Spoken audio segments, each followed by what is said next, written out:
Hey guys, tonight we begin with one of history's most bizarre beauty secrets that would make modern influencers run screaming from their ring lights.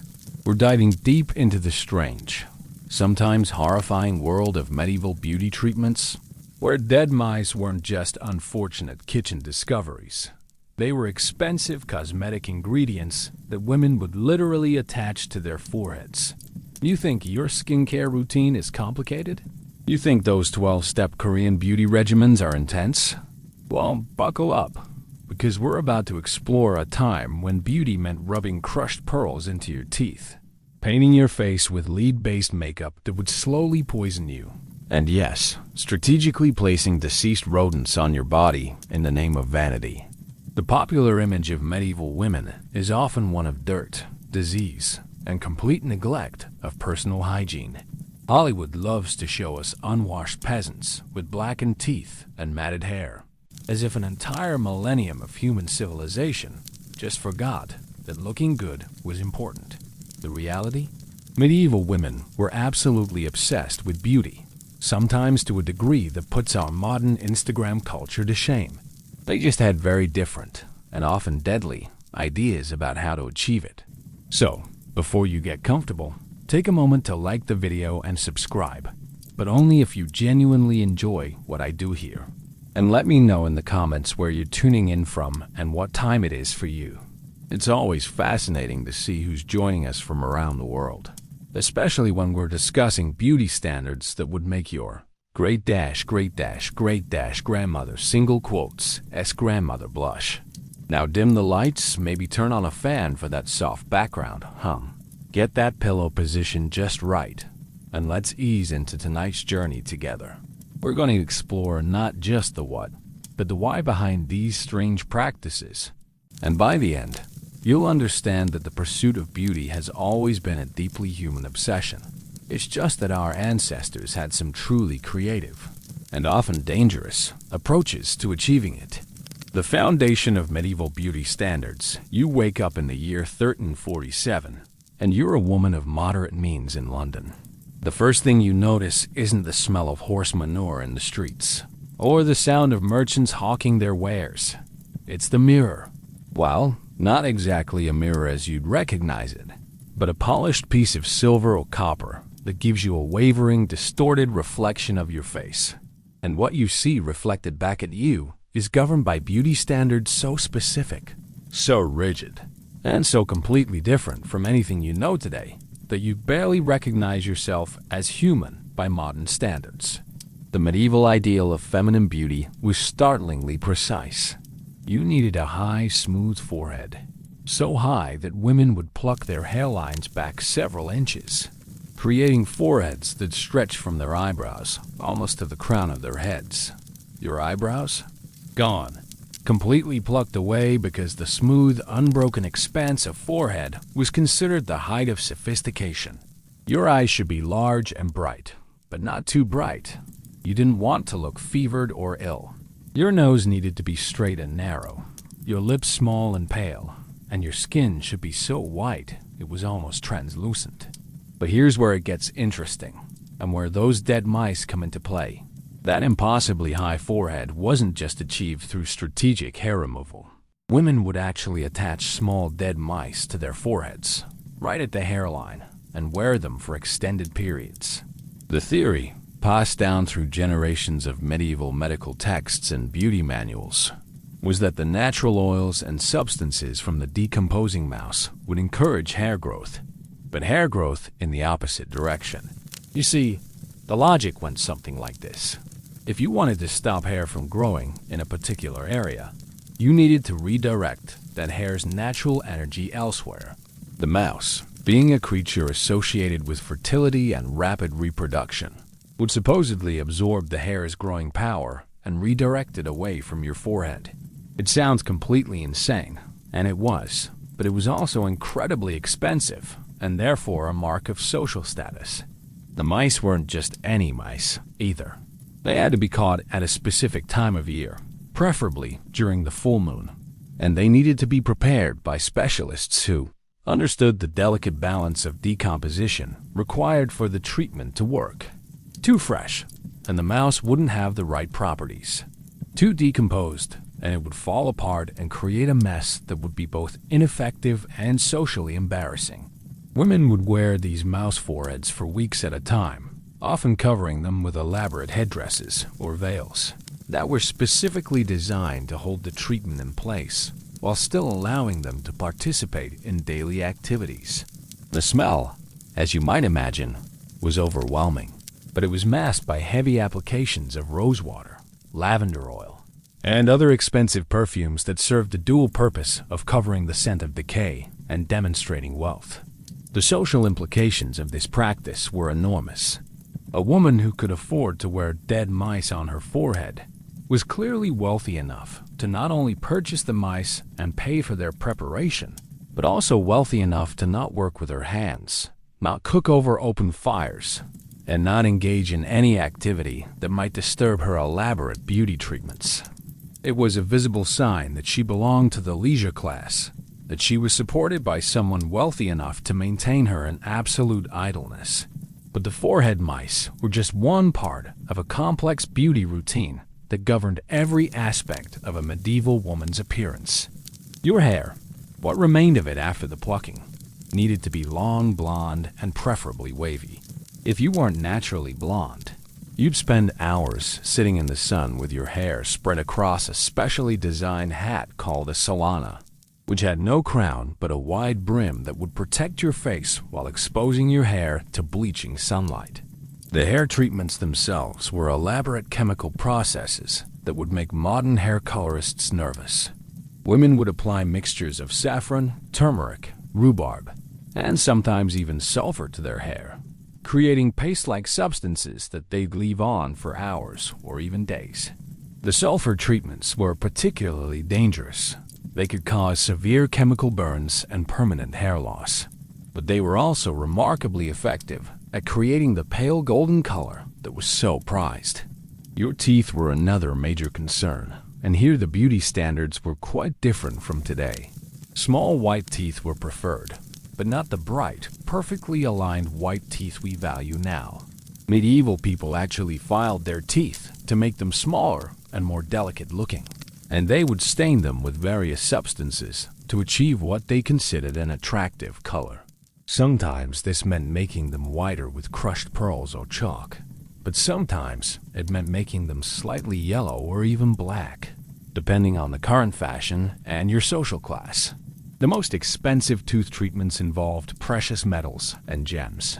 Wealthy women would have thin sheets of gold applied to their teeth, or they would have small gems embedded in specially carved cavities. These weren't just decorative. They were also supposed to have health benefits, based on medieval theories about the properties of different metals and stones. Your skin required constant attention and a vast array of treatments that ranged from the merely uncomfortable to the genuinely life-threatening. The pale, translucent skin that was so prized required you to avoid sunlight at all costs, which meant that most of your daily activities had to be planned around staying indoors or in heavy shade.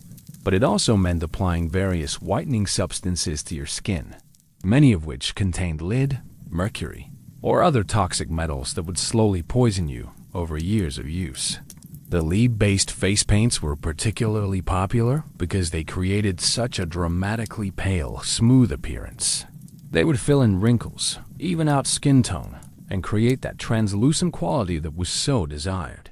But they also caused hair loss, tooth decay, neurological damage, and eventually death. Women knew this. The connection between these cosmetics and illness was well documented even in medieval medical texts. But the social pressure to conform to beauty standards was so intense that many women chose to continue using them anyway. The daily routine of maintaining these beauty standards was exhausting and time-consuming. You'd wake up hours before dawn to begin the process of preparing your appearance for the day. First, you'd check your forehead mice to make sure they were still properly positioned and hadn't shifted during the night. Then you'd apply fresh layers of skin whitening treatments, being careful to blend them seamlessly with the previous day's applications. Your hair required daily attention as well. If you were in the middle of a bleaching treatment, You'd need to reapply the chemicals and spend several hours in carefully controlled sunlight. If you were between treatments, you'd need to carefully brush and arrange your hair to maintain the elaborate styles that were fashionable, often requiring the assistance of servants who were specifically trained in hair management. The clothing and accessories that supported these beauty treatments were equally complex. Your headdresses weren't just fashion statements. They were functional devices designed to hold various beauty treatments in place, protect your carefully maintained hair from the elements, and display your wealth and social status. The most elaborate headdresses could weigh several pounds and required special neck supports to prevent injury. This was a world where beauty was literally painful, time-consuming, expensive, and often dangerous. But it was also a world where a woman's appearance was one of the few ways she could exercise power and influence, where the right look could mean the difference between a good marriage and a bad one, between social acceptance and exile, between prosperity and poverty. Understanding these beauty standards means understanding the entire social structure of medieval society, the role of women within that structure, and the lengths to which people have always been willing to go in pursuit of an ideal that may seem completely arbitrary to outsiders, but represents everything to those living within that cultural moment. The science behind the madness, medieval medical theory and beauty. You're sitting in the workshop of Master Geoffrey, a respected physician and beautician in 14th century Paris, watching him carefully prepare a batch of dead mice for his wealthy female clients. The room smells of herbs, decay, and something else you can't quite identify. Perhaps ground pearls mixed with rosewater. Geoffrey isn't some charlatan or village witch doctor. He's a learned man who studied at the University of Paris, who can read Latin and Greek, who owns copies of medical texts that cost more than most people earn in a lifetime. And he absolutely, completely believes that what he's doing is scientifically sound.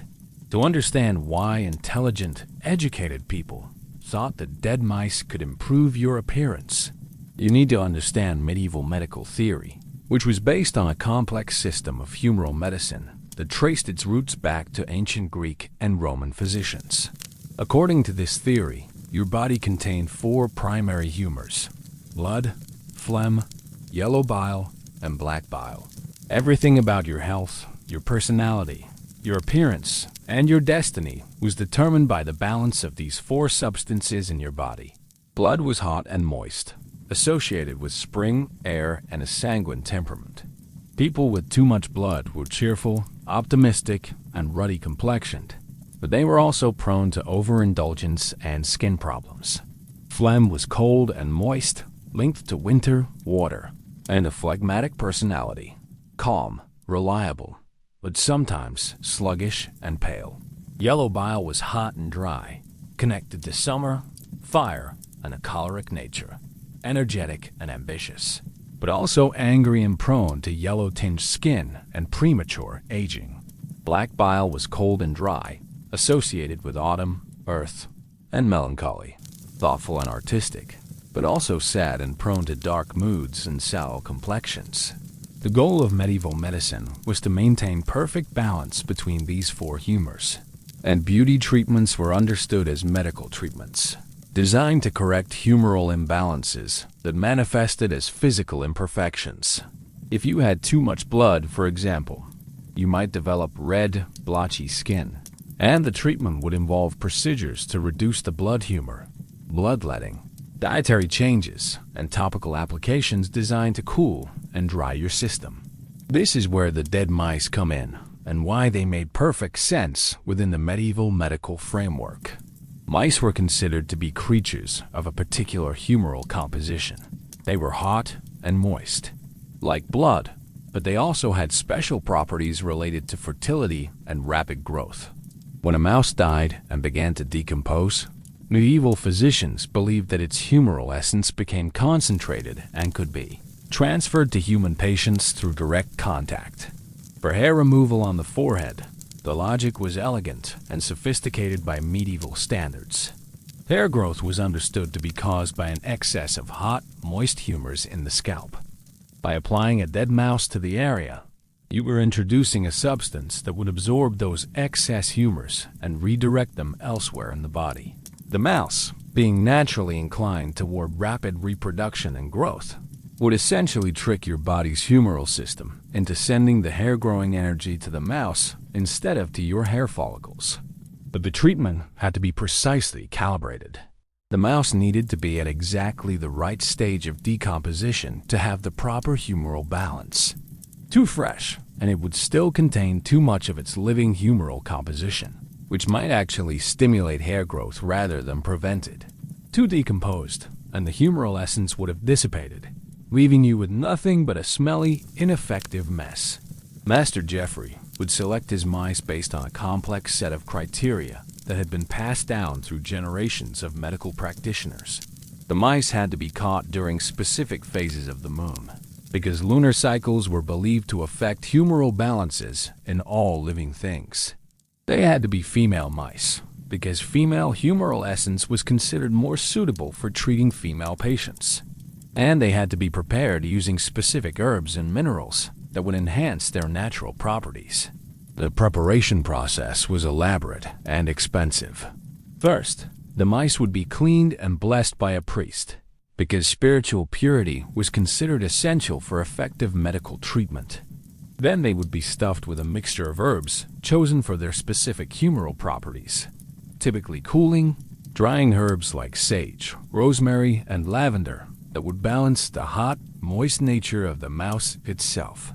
The stuffed mice would then be sewn shut with silk thread that had been soaked in rose water and blessed oils, and they would be left to age in a special chamber for precisely 7 days and 7 nights. During this time, Jeffrey would monitor them carefully, turning them regularly and checking for signs that the humoral transformation was proceeding correctly. Too much moisture, and they might develop mold that would contaminate their humoral essence. Too little, and they might dry out before the transformation was complete. On the 8th day, the mice would be ready for use, but they still required careful handling and application. They would be wrapped in silk cloth that had been treated with additional herbs and oils, and they would be attached to the patient's forehead, using a complex system of straps and bands that had been designed to hold them in place, without cutting off circulation or causing discomfort. The treatment typically lasted for 21 days, 3 complete lunar cycles, during which time the patient would need to return to Jeffrey's workshop every few days for adjustments and monitoring.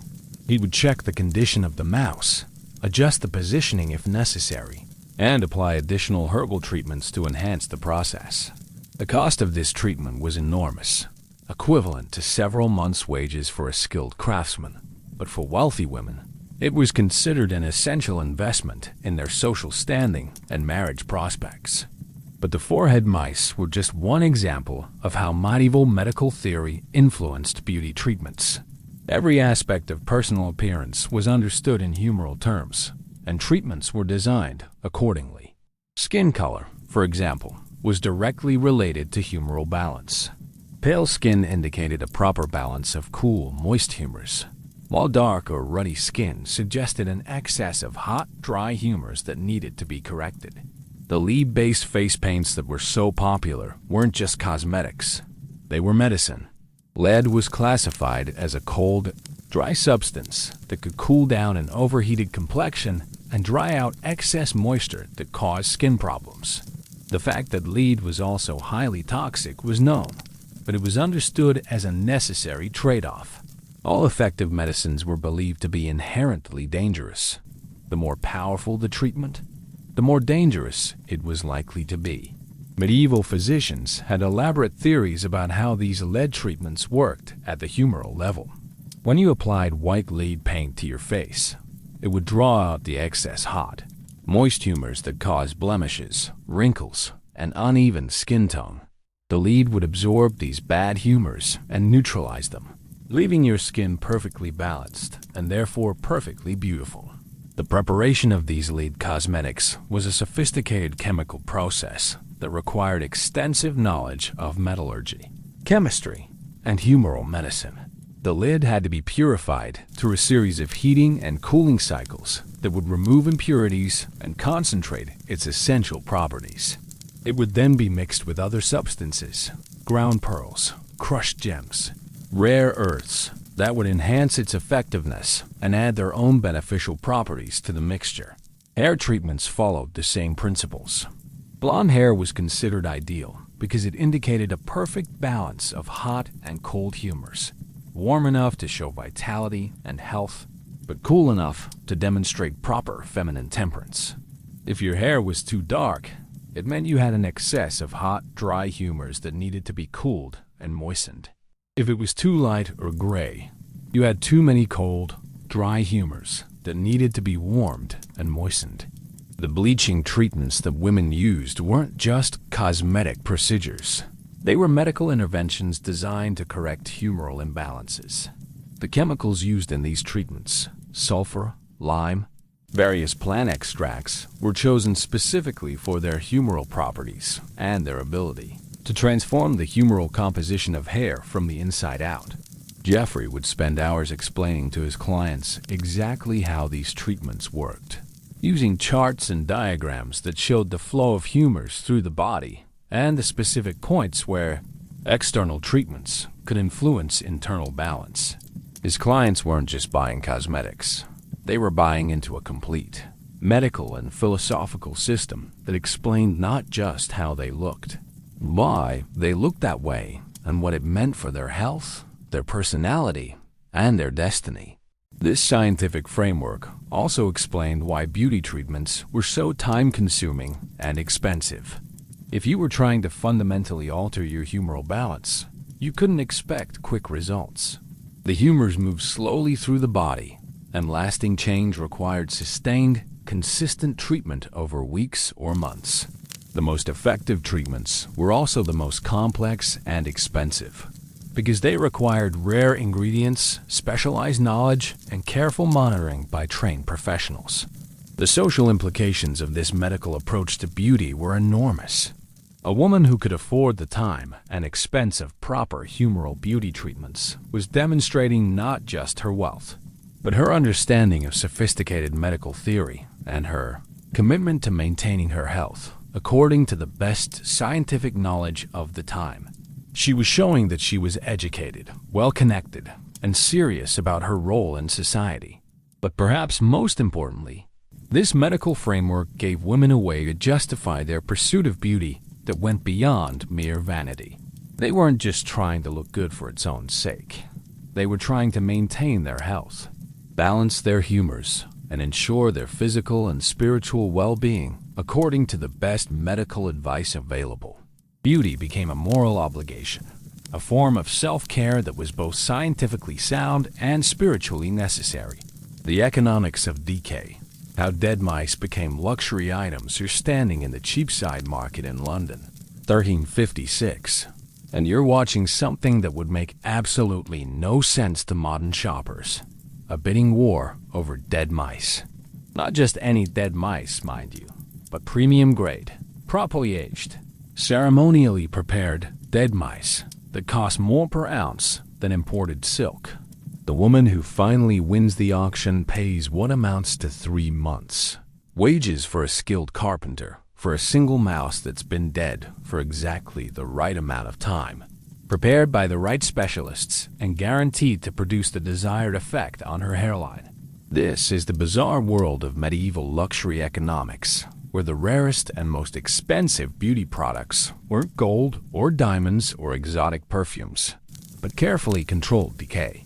The dead mouse trade was a sophisticated international business that involved suppliers, processors, quality controllers, and retailers across Europe, all working together to provide wealthy women with the rotting rodents they needed to maintain their social status. The economics started with supply, and supply was surprisingly complex. You couldn't just catch any mouse and let it rot. That would be like trying to make wine with spoiled grapes. The mice had to meet strict quality standards that had evolved over centuries of trial and error. They needed to be caught at specific times of year, preferably in spring when their humoral balance was optimal. They needed to be healthy, Well-fed specimens, thin or sickly mice, wouldn't have the right humoral composition for effective treatment. The mouse-catching industry was dominated by specialists who understood these requirements and had developed sophisticated trapping and selection techniques. Master mouse catchers were respected professionals who often came from families that had been in the business for generations. They knew which areas produced the highest quality mice, which weather conditions were optimal for catching, and how to evaluate a mouse's suitability for beauty treatments just by looking at it. These specialists didn't work alone. They were part of complex supply chains that stretched across medieval Europe. A mouse caught in the countryside outside Paris might be sold to a processor in London, who would prepare it according to specifications from a client in Venice. The transportation alone was expensive and risky. Dead mice in various stages of decomposition had to be kept at precisely the right temperature and humidity levels during long journeys over primitive roads. The processing phase was where the real value was added and where the costs started to multiply exponentially. Professional mouse processors were essentially medieval biochemists who understood the complex reactions that occurred during controlled decomposition.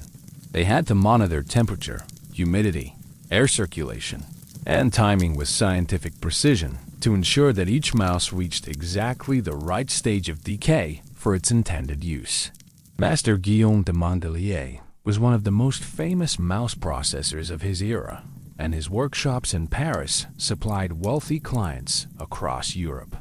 His process was incredibly sophisticated. Each mouse was individually evaluated and assigned to a specific treatment protocol based on its size, age, health, and intended use. Mice destined for forehead treatments received different preparation than those intended for other beauty applications. The preparation began with a ritual cleansing that had both practical and spiritual components. The mice were washed in blessed water that had been treated with specific herbs chosen for their purifying properties. They were then blessed by ordained priests who specialized in the spiritual aspects of beauty treatments. Yes, there were actually priests whose job was to sanctify cosmetic procedures. After the spiritual preparation came the physical processing. Each mouse was carefully dissected and stuffed with a custom blend of herbs, minerals, and other substances that would enhance its natural properties and control the decomposition process. The herb blends were closely guarded trade secrets that master processors passed down to their apprentices under strict oaths of secrecy. Lamb's workshop employed dozens of apprentices and journeymen who specialized in different aspects of the process. Some were expert herb blenders who could create custom mixtures for specific clients.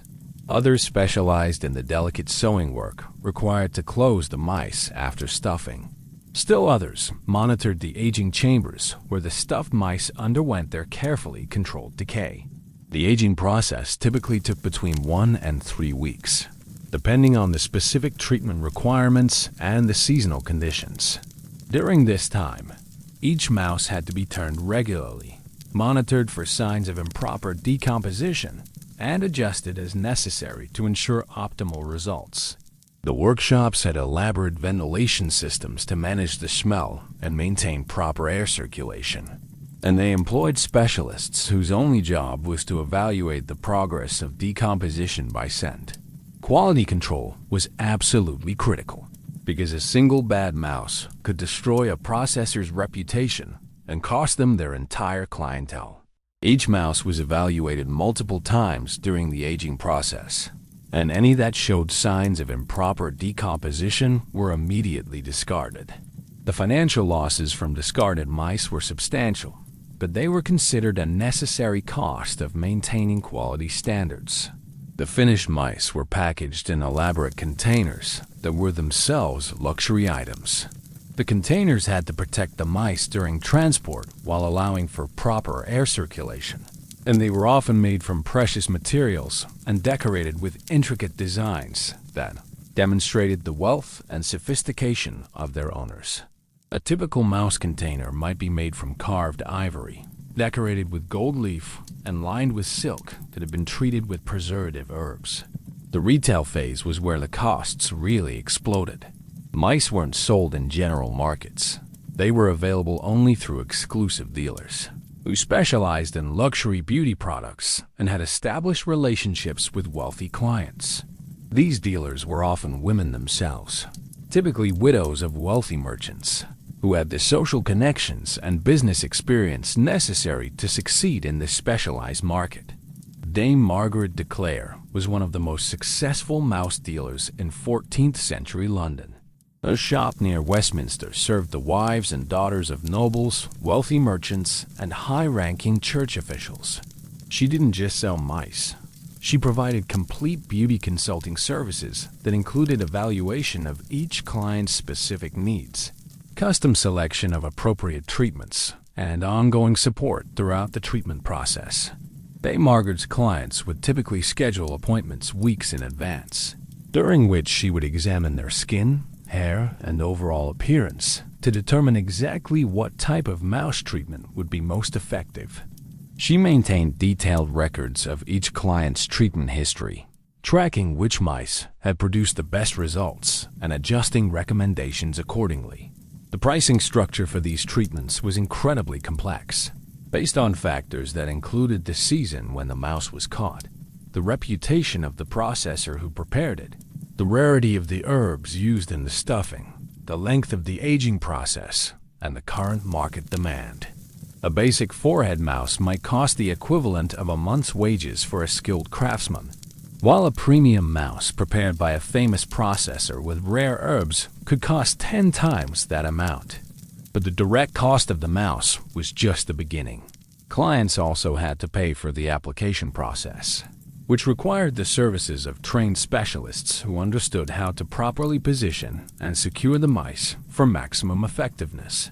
They had to purchase the specialized clothing and accessories needed to hold the treatments in place during daily activities, and they had to budget for ongoing maintenance and monitoring throughout the treatment period.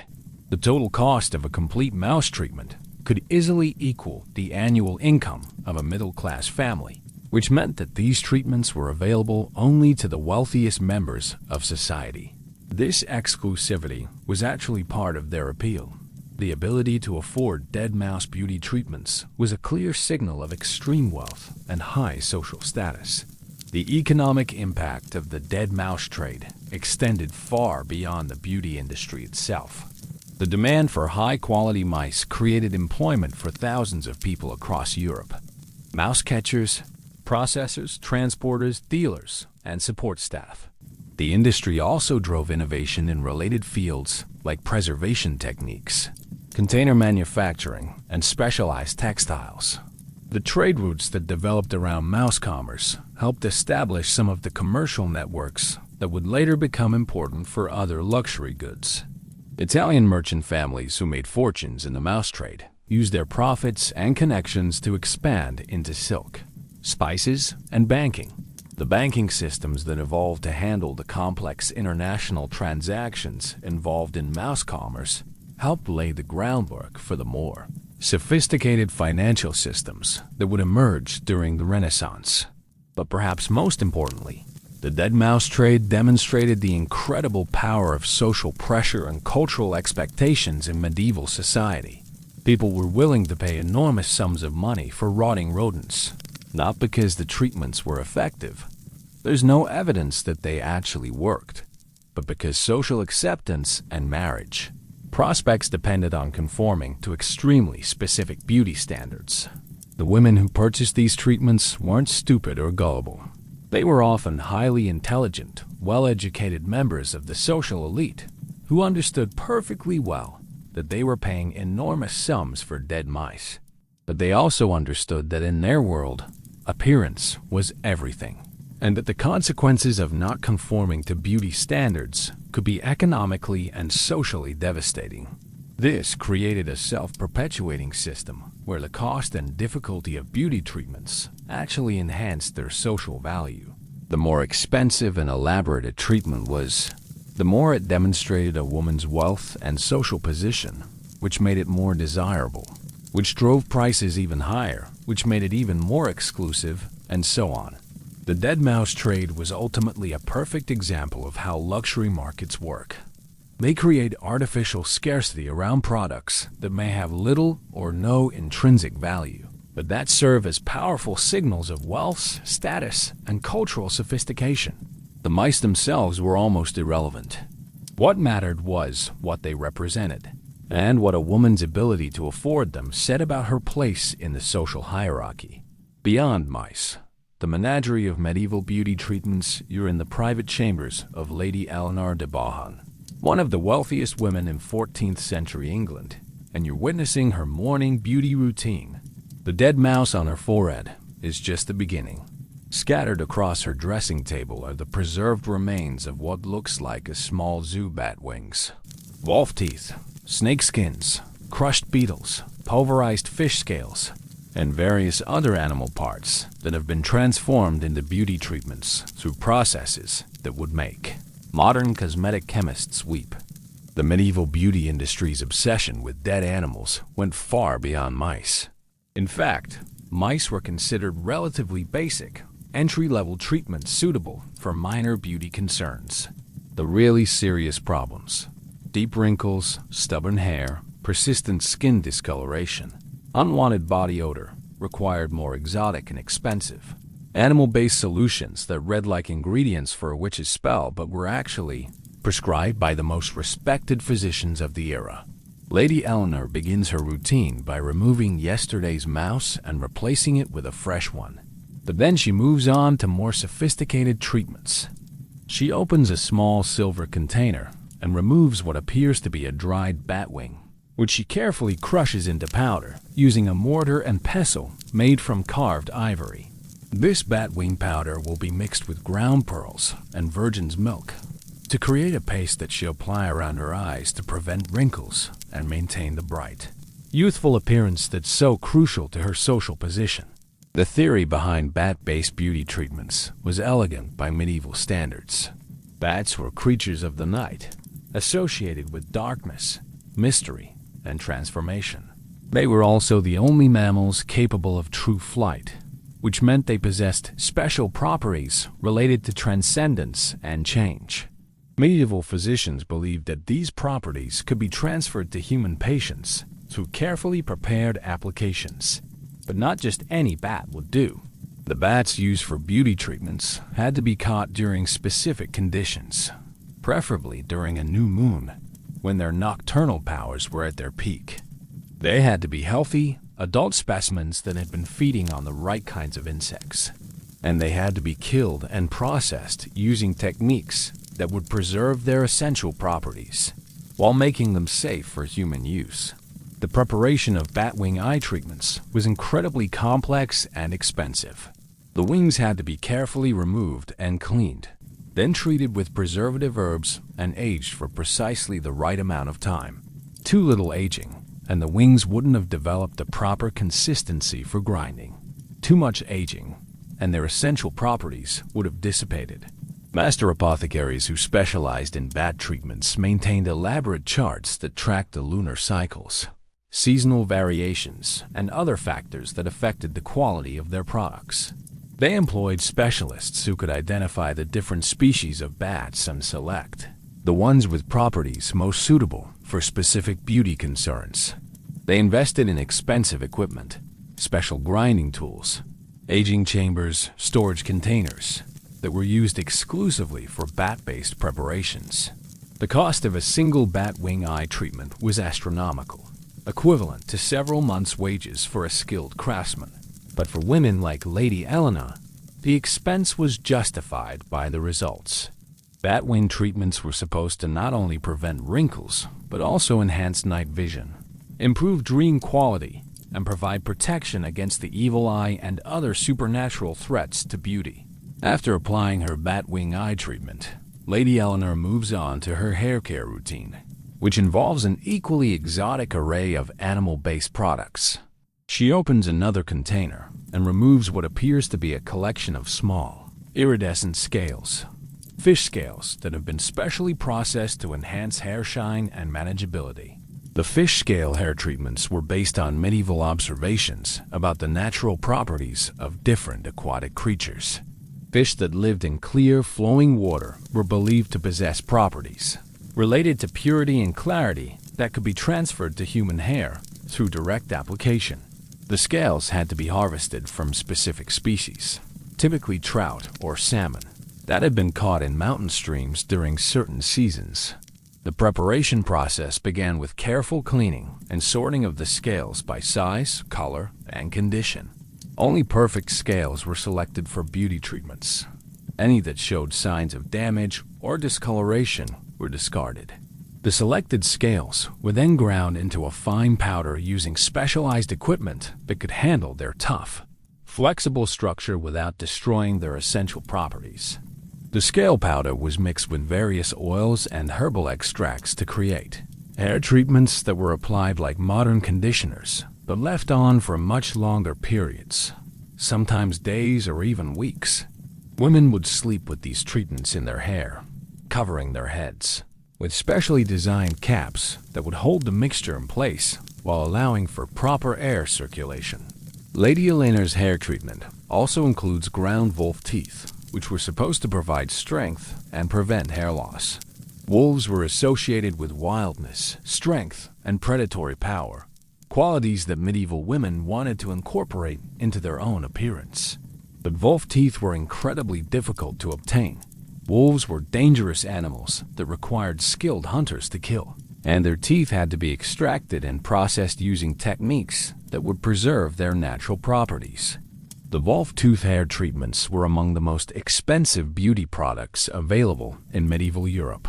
A single treatment might require dozens of teeth from multiple wolves, each of which had to be hunted, killed, and processed by specialists. The teeth were ground into powder and mixed with oils and herbs to create pastes that were massaged into the scalp and left to work for extended periods. But perhaps the most bizarre animal-based beauty treatment in Lady Eleanor's routine involves crushed beetles. Specifically, a particular species of scarab beetle that was imported from Egypt at enormous expense.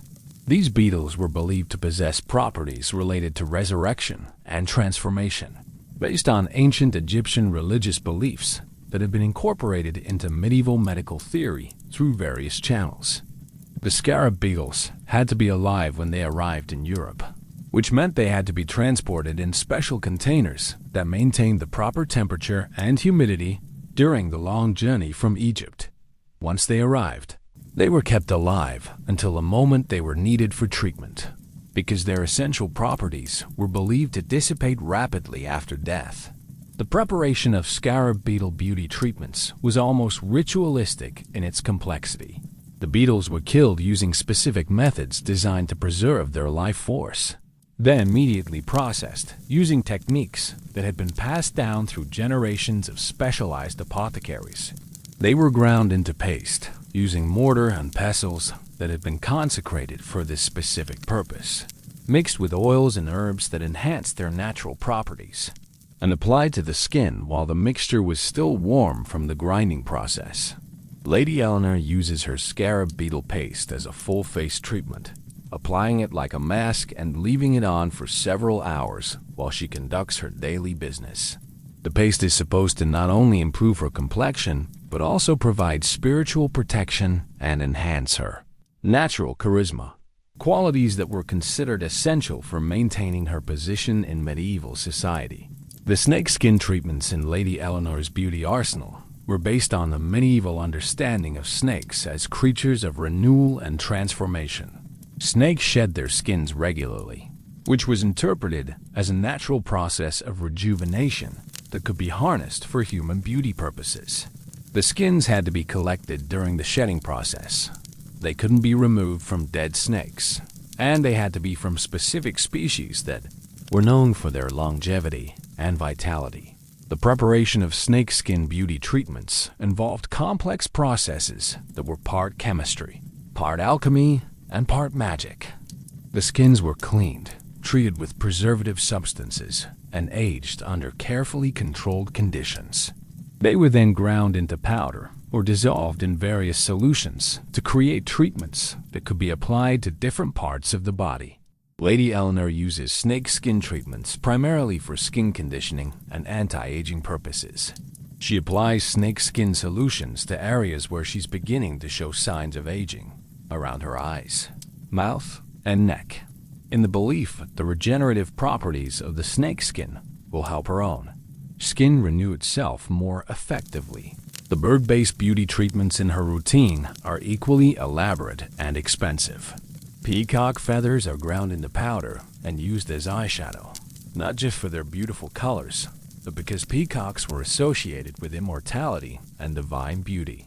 Swan down is used in facial treatments because swans were symbols of grace and purity.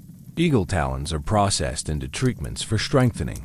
Fingernails, because eagles represented power and predatory effectiveness.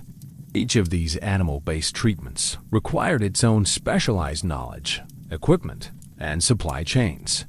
The medieval beauty industry supported an entire ecosystem of hunters, trappers, importers, processors, and dealers who worked together to provide wealthy women with the exotic animal products they needed to maintain their appearances according to the demanding standards of their time. The cumulative cost of Lady Eleanor's daily beauty routine was staggering, equivalent to the annual income of several middle-class families. But for a woman in her position, these expenses weren't optional luxuries. They were necessary investments in maintaining her social status, protecting her family's reputation, and ensuring her continued access to the networks of wealth and power that defined medieval aristocratic society. The irony, of course, is that most of these treatments were probably completely ineffective from a medical standpoint, and some were actively harmful. But their real purpose wasn't medical. It was social and economic. They served as visible demonstrations of wealth, sophistication, and cultural knowledge that were far more important than any actual beauty benefits they might have provided. The alchemy of appearance. Herbal and mineral medieval cosmetics. You're standing in the laboratory of Master Albertus, the most renowned cosmetic alchemist in 14th century Florence, watching him prepare what he calls the perfect complexion, a mixture of ground pearls, pulverized gold, extracted mercury, and 17 different herbal essences that will take 3 months to prepare and cost more than most people earn in a lifetime. The room around you looks like something between a medieval kitchen and a mad scientist's laboratory, filled with bubbling cauldrons, distillation apparatus, grinding equipment, and hundreds of containers holding substances that range from the beautiful to the terrifying. Medieval cosmetic alchemy was far more sophisticated than most people realize. It wasn't just a matter of mixing random ingredients and hoping for the best. It was a complex scientific discipline that drew on centuries of accumulated knowledge about chemistry, botany, mineralogy, and human physiology. Master alchemists like Albertus spent decades learning their craft, studying ancient texts, experimenting with new combinations, and developing techniques that would allow them to transform base materials into products that could supposedly transform human appearance. The theoretical foundation of cosmetic alchemy was based on the medieval understanding of correspondence, the belief that everything in the universe was connected through invisible relationships that could be manipulated by those who understood them. Precious metals like gold and silver weren't just valuable because they were rare. They possessed intrinsic properties related to perfection, immortality, and divine beauty that could be transferred to human beings through proper preparation and application. Gold was considered the most perfect of all metals, incorruptible and eternal, associated with the sun, divine power, and ultimate beauty. Medieval alchemists believed that gold contained the essence of perfection itself, and that this essence could be extracted and concentrated through elaborate chemical processes. The gold used in cosmetic preparations wasn't just ground-up jewelry. It was specially prepared through techniques that were supposed to release its essential properties, while making it safe for human use. Master Albertus begins his gold preparation by selecting only the purest specimens, usually in the form of coins that have been certified by royal mints. The gold is first purified through a series of heating and cooling cycles that remove any impurities and concentrate its essential properties. This process, called calcination, involves heating the gold to extremely high temperatures in specially designed furnaces that can maintain precise temperature control for days or weeks at a time. The purified gold is then ground into the finest possible powder using equipment that has been consecrated specifically for this purpose. The grinding process itself is ritualistic. It must be performed during specific lunar phases, with particular prayers and incantations, using tools that have been blessed by religious authorities. The resulting gold powder is so fine that it appears more like dust than metal, and so valuable that a single ounce might cost more than a house. But gold powder is just the beginning of the process. The real art lies in combining it with other substances in ways that enhance its natural properties, while creating new effects that neither ingredient could achieve alone. Master Albertus's signature complexion treatment combines gold powder with ground pearls, which were believed to possess properties related to purity, luminosity, and feminine beauty. Pearls presented their own processing challenges. They had to be genuine, naturally formed pearls from specific types of oysters, harvested during particular seasons when their properties were at their peak. Cultured pearls hadn't been invented yet, and every pearl used in cosmetic preparations had to be individually evaluated for size, shape, color, and luster before being accepted for processing. The pearl grinding process was even more delicate than gold preparation. Pearls are organic materials with complex crystalline structures that can be destroyed by improper handling. Master Albertus uses specialized grinding equipment made from materials that won't contaminate the pearls or interfere with their essential properties. The grinding must be performed slowly and carefully, with frequent pauses to check the consistency and quality of the resulting powder. The combination of gold and pearl powders creates what alchemists called the foundation of perfection, a substance that supposedly contained the best properties of both materials, while creating new properties that emerge from their interaction. But this foundation still needs additional ingredients to make it effective for specific beauty concerns. And this is where Master Albertus's expertise in herbal alchemy becomes crucial.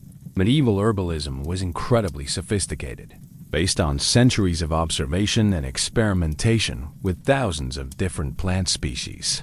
Each herb was understood to possess specific properties related to the four humors, the 7 planetary influences, and various medical and cosmetic applications. The art lay in combining herbs in ways that would enhance their beneficial properties while neutralizing any harmful effects. For skin whitening, which was one of the most important cosmetic concerns of the medieval period, Master Albertus uses a complex blend of herbs that includes lily roots, rose petals, cucumber juice, and lemon balm. Each of these ingredients was chosen for specific properties. Lily roots for their association with purity and whiteness, rose petals for their connection to feminine beauty and love, cucumber juice for its cooling and moisturizing effects, and lemon balm for its ability to brighten and clarify the complexion. But the preparation of these herbal ingredients is just as complex as the metal and mineral processing. The lily roots must be harvested at dawn during the full moon, when their properties are at their peak. They must be cleaned, dried, and ground using techniques that preserve their essential qualities while making them suitable for cosmetic use. The rose petals must come from roses that have been grown in consecrated soil, picked at the moment of perfect bloom, and processed immediately to prevent deterioration. The extraction of active principles from these herbs requires sophisticated chemical knowledge and expensive equipment. Master Albertus uses elaborate distillation apparatus to separate the essential oils, water-soluble compounds, and alcohol-soluble compounds from each herb, creating concentrated extracts that are far more potent than the original plant materials.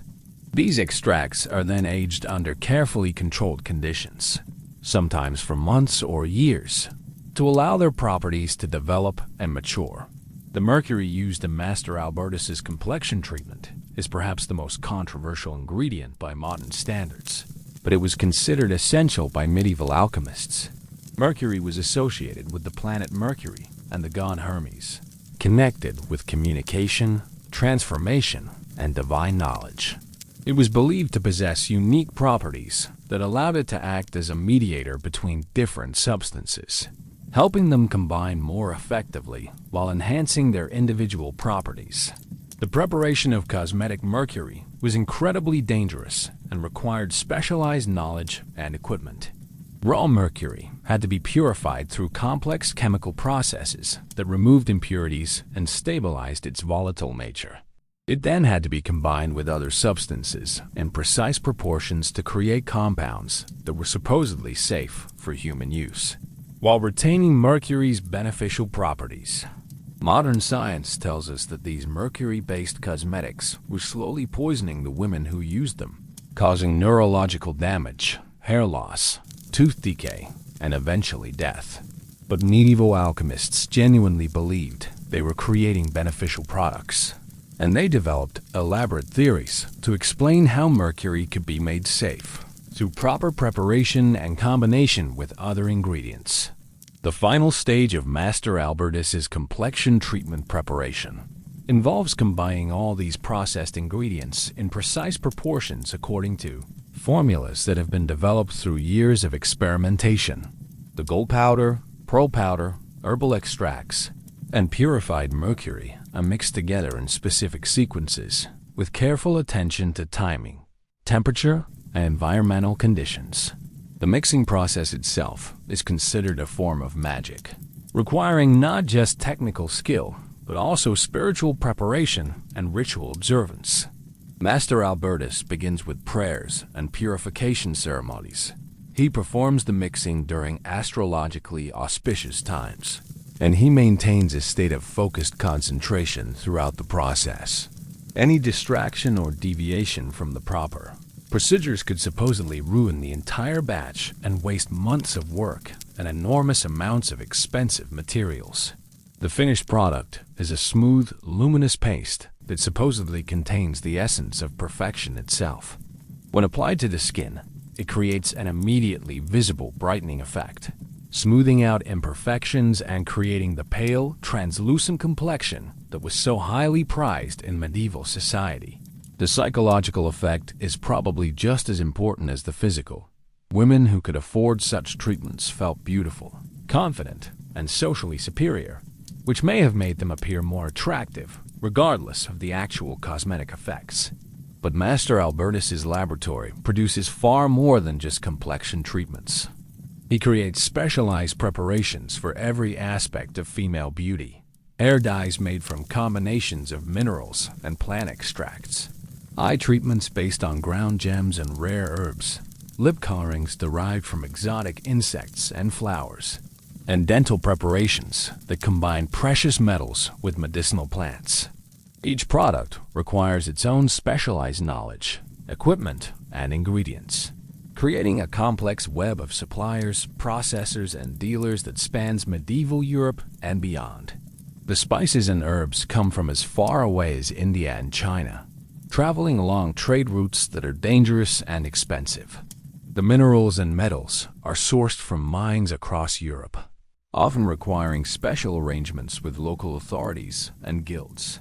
The animal products come from hunters and trappers who specialize in particular species and understand the specific requirements of cosmetic preparation. The economics of this industry are staggering. A complete set of cosmetic preparations from Master Albertus's laboratory might cost the equivalent of a small estate, making them accessible only to the wealthiest members of society. But for these women, the expense is justified by the social and economic benefits of maintaining their appearance. According to the demanding standards of medieval aristocratic culture, the irony is that many of these elaborate, expensive preparations were probably less effective than simple, inexpensive alternatives that were available to common people. But effectiveness wasn't really the point. Exclusivity was. The complexity, expense, and exotic ingredients of alchemical cosmetics served as clear signals of wealth, sophistication, and social status that were far more important than any actual beauty benefits they might have provided. The deadly pursuit of pale, lead, mercury, and medieval poison cosmetics you're in the private chambers of Isabella of France, Queen of England in the early 14th century, watching her prepare for a state dinner that could determine the fate of nations. Her ladies-in-waiting are applying what appears to be white paint to her face, neck, and hands, but this isn't ordinary paint. It's a carefully prepared mixture of white lead, mercury, and ground pearls that costs more than most people earn in several lifetimes and will, over the course of years, slowly kill her through heavy metal poisoning. Isabella knows this. Her physicians know this. Everyone in her court knows that the cosmetics they're applying will eventually cause her hair to fall out, her teeth to rot, her hands to tremble, and her mind to deteriorate. But she applies them anyway, because in medieval aristocratic society, the social consequences of not conforming to beauty standards are far more immediate and devastating than the medical consequences of conforming to them. The medieval obsession with pale skin was based on multiple social and cultural factors that made white complexions not just fashionable but absolutely essential for women of high social status. Pale skin indicated that you didn't work outdoors, that you weren't engaged in manual labor, that you had servants to handle the dirty work of daily life. It showed that you could afford to stay indoors, that you had leisure time to devote to beauty treatments, and that you belonged to the class of people who lived by their social connections rather than their physical labor. But achieving the level of paleness that medieval society demanded was impossible through natural means. Even wealthy women who spent most of their time indoors still had some natural color in their skin, and this had to be completely eliminated through artificial means. The cosmetics that could achieve this effect were invariably based on toxic metals, primarily lead and mercury, that were known to be dangerous, but were the only substances that could create the desired appearance. The preparation of white lead cosmetics was a sophisticated, chemical process that required specialized knowledge and expensive equipment. The lead had to be pure and properly prepared to achieve the right color and consistency. Raw lead was too dark and too coarse for cosmetic use.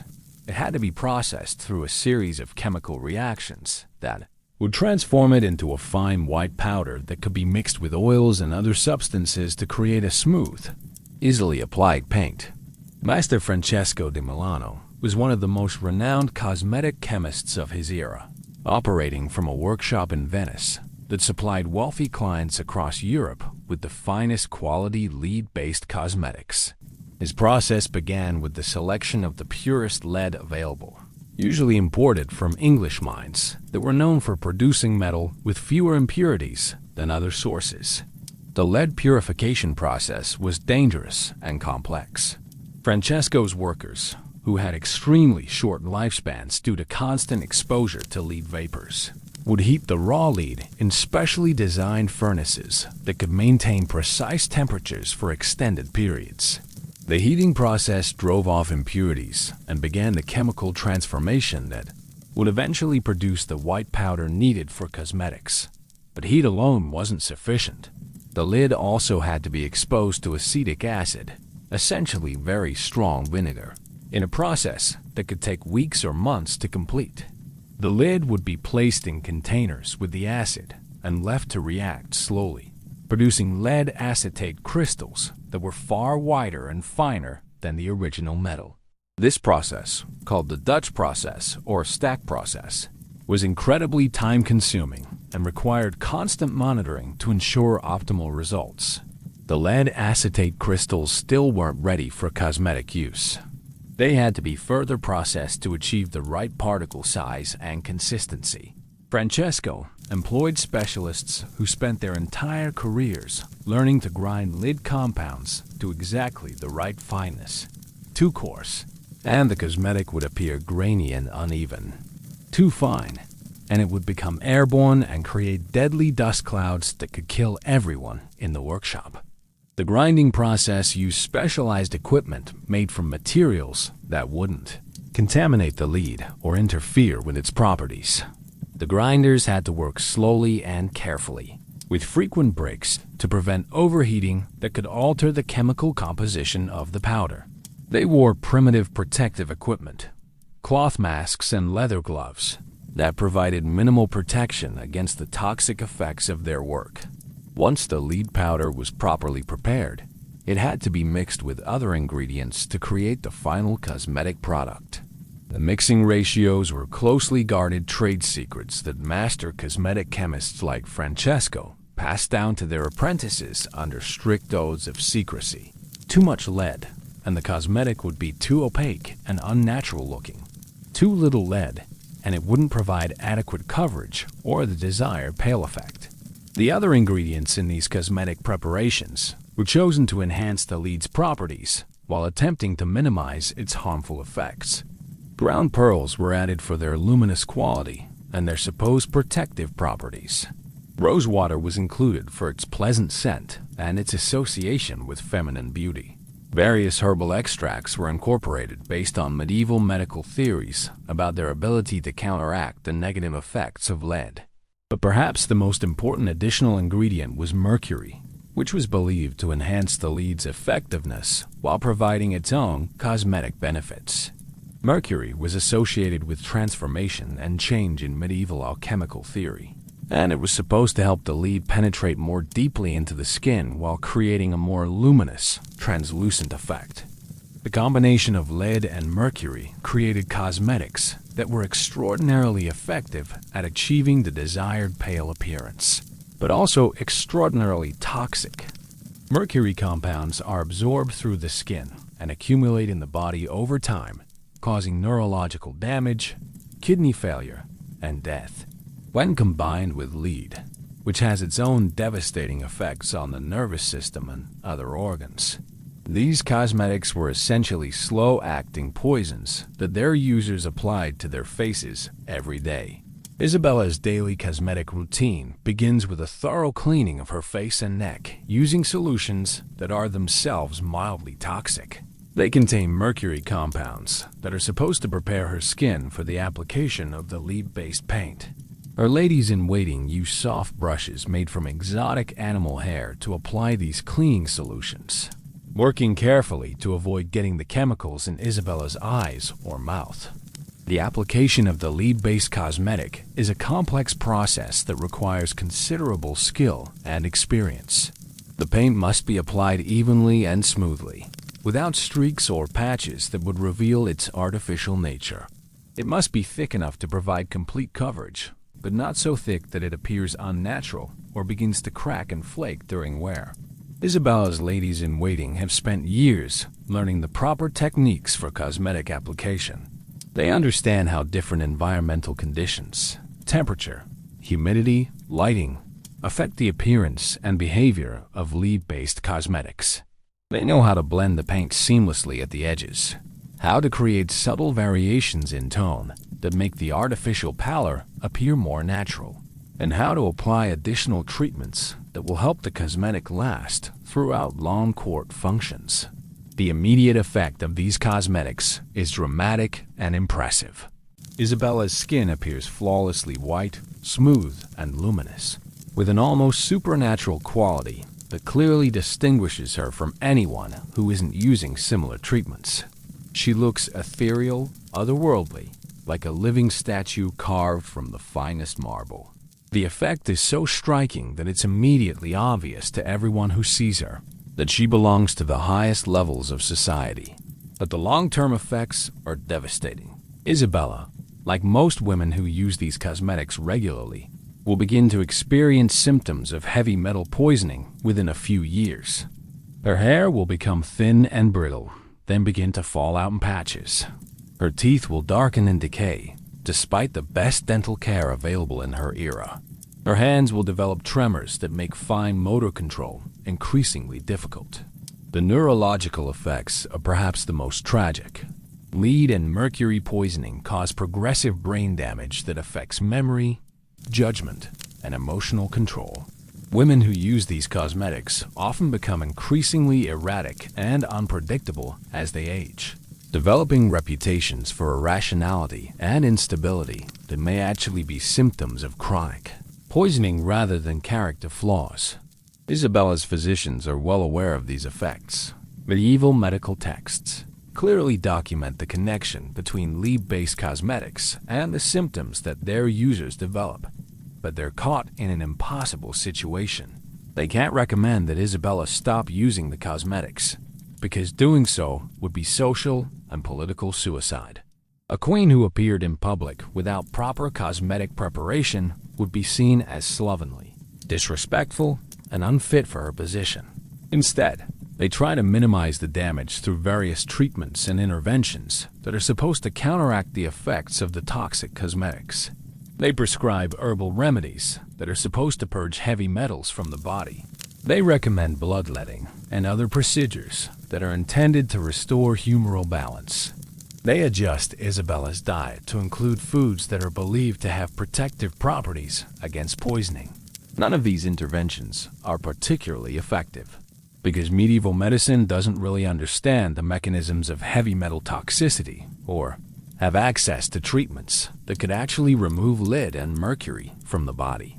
But they do provide some psychological comfort to Isabella and her court, creating the illusion that something is being done to address the problem, even when the fundamental cause, the daily application of toxic cosmetics, continues unchanged. The social pressure to use these dangerous cosmetics is so intense that even women who are clearly suffering from their effects rarely stop using them entirely. They may reduce the frequency of application or try alternative formulations that are supposedly less toxic, but they can't completely abandon the cosmetic practices that are essential to their social position. This creates a tragic irony. The pursuit of beauty becomes a form of slow suicide, and the very practices that are supposed to enhance a woman's attractiveness and social standing gradually destroy her health and eventually her appearance as well. Women who use lead-based cosmetics for many years often develop a characteristic look: pale, gaunt, trembling, with thinning hair and decaying teeth. That clearly marks them as victims of their own beauty treatments. But even knowing all this, even seeing the devastating effects that these cosmetics have on other women, Isabella continues her daily routine of applying toxic paint to her face. Because in her world, the alternative, appearing in public without proper cosmetic preparation, is simply unthinkable. The social death that would result from abandoning these beauty practices is more frightening than the physical death that may result from continuing them. The architecture of beauty, medieval hairstyles and head coverings. You're watching Lady Marguerite de Montfort prepare for her wedding in 1348.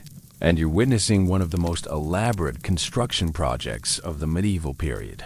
Not the building of a cathedral or castle, but the creation of a hairstyle that will take 6 hours to complete, require the services of 3 specialized ear artists, and remain structurally intact for over a week. Her hair, when finished, will stand nearly 2 feet tall, incorporate false pieces made from the hair of other women, and be held in place by a complex system of wires, pins, and adhesives that make it essentially a piece of wearable architecture. Medieval hairstyles weren't just fashion statements. They were engineering marvels that required sophisticated technical knowledge, expensive materials, and enormous amounts of time and labor to create and maintain. The most elaborate styles were worn by wealthy women who could afford to essentially immobilize their heads for days or weeks at a time, sleeping in special chairs designed to prevent damage to their hair constructions, and employing servants, whose only job was to monitor and maintain the structural integrity of their hairstyles. The theoretical foundation of medieval hairstyling was based on the belief that a woman's hair was one of her most important features. It was associated with fertility, sexuality, and spiritual power, and the way it was styled communicated crucial information about her social status, marital availability, and moral character. Unmarried women were expected to wear their hair loose or in simple styles that demonstrated their virginity and availability, while married women were required to cover their hair completely or style it in complex arrangements that showed their status as wives and mothers. But within these broad categories, there was enormous room for variation and creativity, and wealthy women competed fiercely to create the most impressive and elaborate hairstyles possible. The most fashionable styles change frequently, driven by innovations in styling techniques, the availability of new materials, and the influence of style leaders who set trends that others tried to copy. Lady Marguerite's wedding hairstyle is based on the latest fashion from the French court, a towering construction called a heart-shaped headdress that's designed to make her appear taller, more regal, and more sexually attractive, while also demonstrating her family's wealth and sophisticated taste. The creation of this style begins 3 days before the wedding, with intensive preparation of her natural hair and the collection of additional materials that will be incorporated into the final construction. Her natural hair, which reaches to her waist when mousse, must first be thoroughly cleaned using a mixture of lye soap, herbal extracts, and various oils that will remove dirt and natural oils while preparing the hair for the styling process. This cleaning process is itself time-consuming and potentially dangerous. Lye soap is caustic and can cause chemical burns if not properly diluted and applied. After cleaning, Lady Marguerite's hair is treated with conditioning preparations made from animal fats, plant oils, and various herbal extracts that are supposed to make it more manageable and give it additional shine and body. These conditioning treatments are left on overnight, requiring her to sleep with her head wrapped in oil-soaked cloths that protect her bedding while allowing the treatments to work. The actual styling process begins on the morning of the wedding preparation. Master Guillaume, the most famous hairstylist in Paris, arrives with his assistants and an enormous collection of tools, materials, and hairpieces that will be used to create Lady Marguerite's wedding hairstyle. His tool collection looks like a combination of surgical instruments and architectural equipment, combs made from ivory and precious metals, brushes with bristles from exotic animals, pins and clips crafted by the finest metalworkers, and various heating and shaping devices that require careful handling to avoid injury. The first step in creating the heart-shaped headdress is the construction of an internal framework that will support the enormous weight and volume of the finished hairstyle. This framework is made from thin metal wires that are bent and shaped to create the basic outline of the desired style, then covered with padding made from animal hair and plant fibers that will provide cushioning and help hold the human hair in place. The framework construction requires considerable engineering skill. It must be strong enough to support the weight of the hair and decorative elements that will be added later, but light enough that Lady Marguerite can actually wear it without suffering neck injury. It must be shaped to fit her head precisely while creating the desired silhouette, and it must be designed with attachment points for the various pins, clips, and ties that will be used to secure the hair. Once the framework is complete and properly fitted, Master Guillaume begins the process of incorporating Lady Marguerite's natural hair into the construction. Her hair is divided into sections based on its length, texture, and intended use in the final style. Some sections will be used to create the basic volume and shape of the headdress, while others will be reserved for decorative elements that will be added later. But Lady Marguerite's natural hair, abundant as it is, isn't sufficient to create the enormous volume required for the heart-shaped headdress. Additional hair, purchased from other women who have sold their hair for economic reasons, must be carefully matched to her natural color and texture, then processed and prepared for incorporation into the style. The market for hair additions was a significant part of the medieval beauty industry.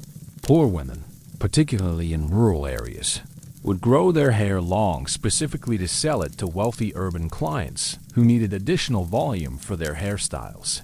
The best hair, long, healthy, and naturally colored, could command high prices, providing an important source of income for women who had few other economic opportunities. The processing of purchased hair was complex and required specialized knowledge. The hair had to be thoroughly cleaned to remove any diseases or parasites that might have been transmitted from the original owner. It had to be treated with various substances to match the color and texture of the client's natural hair, and it had to be prepared in lengths and sections that could be easily incorporated into the desired hairstyle.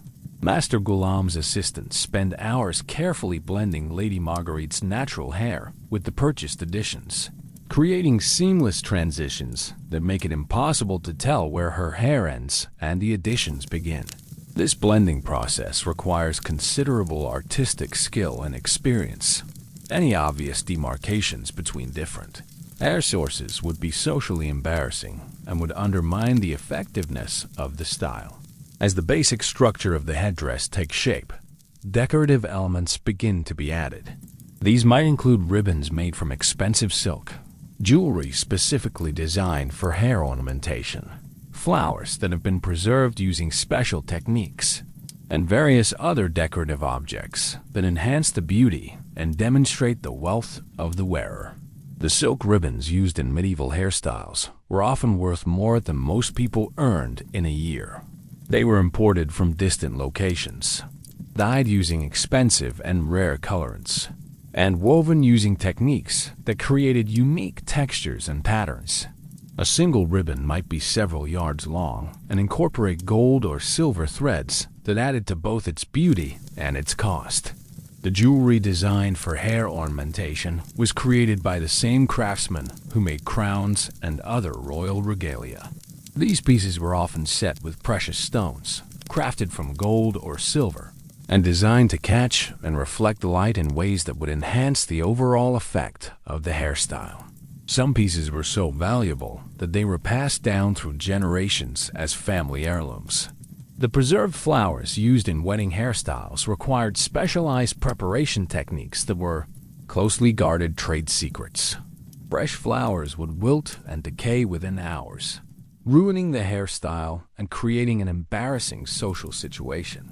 The properly preserved flowers could maintain their color and shape for weeks, providing long-lasting beauty that justified their enormous cost. The preservation process typically involved treating the flowers with various chemical solutions that would prevent decay while maintaining their natural appearance. These solutions often contained mercury, lead, or other toxic substances that made the preserved flowers dangerous to handle and potentially harmful to the wearer. But the visual effect was so impressive that the risks were considered acceptable. As Lady Marguerite's hairstyle nears completion, the final structural elements are put in place. These include the pins, clips, and other fasteners that will hold everything together, as well as various adhesive substances that will provide additional security and help maintain the style's shape over time. The pins and clips used in elaborate medieval hairstyles were often works of art in themselves, crafted from precious metals and decorated with gems or intricate engravings. But they also had to be functional engineering devices capable of holding enormous amounts of weight while remaining securely attached to the hair and scalp. The adhesive substances used to maintain hairstyle integrity were typically made from tree resins, animal-based glues, and various plant extracts that would create strong but flexible bonds between different elements of the style. These adhesives had to be carefully applied to provide security without creating a stiff, unnatural appearance that would betray their use. The completed heart-shaped headdress is a marvel of medieval engineering and artistry. It stands nearly 2 feet tall, weighs several pounds, and creates a dramatic silhouette that makes Lady Marguerite appear taller, more imposing, and more aristocratic. The style will remain structurally intact for over a week, during which time she'll need to sleep sitting up in a specially designed chair and employ servants to monitor and maintain the construction. The social impact of such an elaborate hairstyle is enormous.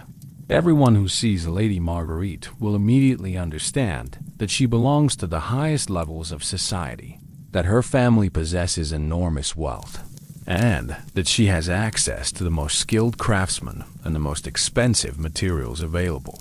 The hairstyle serves as a form of nonverbal communication that conveys complex information about status, wealth, and cultural sophistication without requiring any words at all. But the personal cost of wearing such styles is significant. Lady Marguerite will be essentially immobilized for the duration of her wedding celebrations, unable to move her head freely, sleep comfortably, or engage in any activities that might disturb her hairstyle. She require constant assistance from servants, and she'll live in constant fear that some accident or mishap might damage the construction and create a social catastrophe. The maintenance of elaborate medieval hairstyles required an entire support system of specialized servants, craftsmen, and suppliers. Wealthy households employed hair servants whose only job was to tend to their mistresses' hairstyles, monitoring for structural problems, making necessary repairs, and ensuring that the styles remained presentable throughout their intended lifespan. The sweet smell of status, medieval perfumes, and scent treatments. You're standing in the private chambers of Duchess Blanche of Lancaster in 1360, and the first thing that hits you isn't what you see, but what you smell. A complex mixture of rose oil, ambergris, musk, and something that smells disturbingly like rotting flesh. This isn't the result of poor hygiene. It's the most expensive perfume in medieval Europe, a custom blend that costs more than a knight's annual income and contains ingredients that have traveled thousands of miles along dangerous trade routes to reach this small room in England. Medieval attitudes towards scent were radically different from modern preferences. Driven by medical theories, social conventions, and practical necessities that created a fragrance culture that would seem bizarre and often revolting to contemporary noses. The goal wasn't just to smell pleasant. It was to communicate social status, ward off disease, attract sexual partners, and demonstrate your understanding of sophisticated theories about the relationship between scent and health. The theoretical foundation of medieval perfumery was based on the humoral theory of medicine, which held that different scents could affect the balance of humors in your body and thereby influence your health, mood, and attractiveness. Sweet scents were associated with hot, moist humors and were believed to stimulate passion and fertility. Bitter or sharp scents were connected to cold, dry humors and were supposed to promote clarity of thought and spiritual purity. Musky, animal-based scents were linked to strength, vitality, and sexual power. But the most important function of medieval perfumes was social signaling. The ingredients used in high-end fragrances were so expensive and difficult to obtain that wearing them was like wearing your wealth on your body, creating an invisible but unmistakable aura of prosperity that followed you wherever you went. A woman who smelled of ambergris and rose oil was immediately identifiable as someone who could afford luxuries that were beyond the reach of all but the wealthiest members of society.